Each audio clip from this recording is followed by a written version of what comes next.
Adachiye Nyemagafa dacho. Adachiye Nyemagafa dacho. Tonye kuche Nyemagafa dacho. Emebe nonye kuche Nyemagafa dacho. Adachiye Nyemagafa.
Ame futon kume jesi menyo. Ame futon kume jesi menyo. Jesi anwede. Nyemadenu obenyamo. Nyemadenu obenyamo newada. Ekora jesi anwede. Nyemadenu obenyamo. Nyemadenu obenyamo newada jumo. Ejesi anwede. Nyemadenu obenyamo. Nyemadenu obenyamo newada. Ekora jesi anwede. Nyemadenu obenyamo. Nyemadenu obenyamo newada jumo. Ame futon kume jesi menyo. Ame futon kume jesi menyo. Jesi anwede. Nyemadenu obenyamo. Nyemadenu obenyamo newada. Ekora jesi anwede. Nyemadenu obenyamo. Nyemadenu obenyamo newada jumo. Ejesi anwede.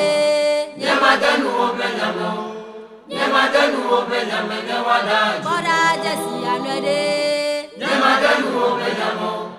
Nyemadenu obenyamo newada jumo. Sela me bala sinyolo yo. Sela me bali ode. Nyala sinyabe. Sela me balolo.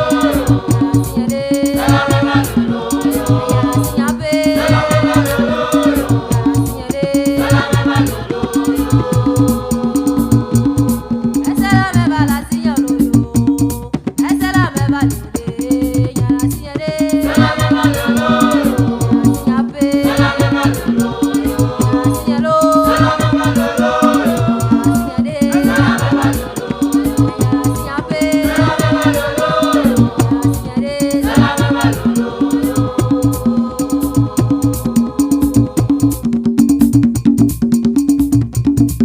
Sela me bala sinyolo yo. Sela me bali ode. Nyala sinyere. Sela me balolo. Sela me balolo. Sinyabe. Sela me balolo. Sinyere. Sela me balolo. Sinyabe. Sela me balolo. Sinyere. Sela me balolo. Sela me bala sinyolo yo. Sela me bali ode yo. Nyala sinyere. Sela me balolo. Sinyabe. Sela me balolo. Sinyere. Sela me balolo. Sinyabe. Sela me balolo. Sinyere. Sela me balolo. Sinyabe. Sela me balolo. Sela me bala sinyolo yo. Sela me bali ode yo. Nyala sinyere. Sela me balolo. Sinyabe. Sela me balolo. Nyala sinyere. Sela me balolo. Sinyabe. Sela me balolo. Sinyere. Sela me balolo. Sinyabe. Sela me balolo.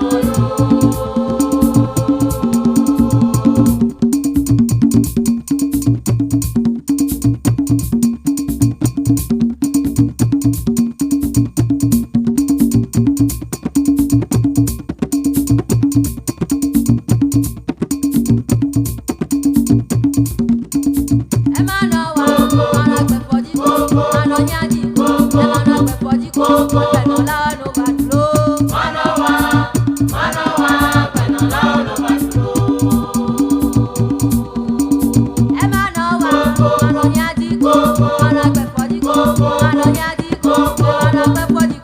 penola ono batulo. Manowa, manowa, penola ono batulo. Emanowa,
Elena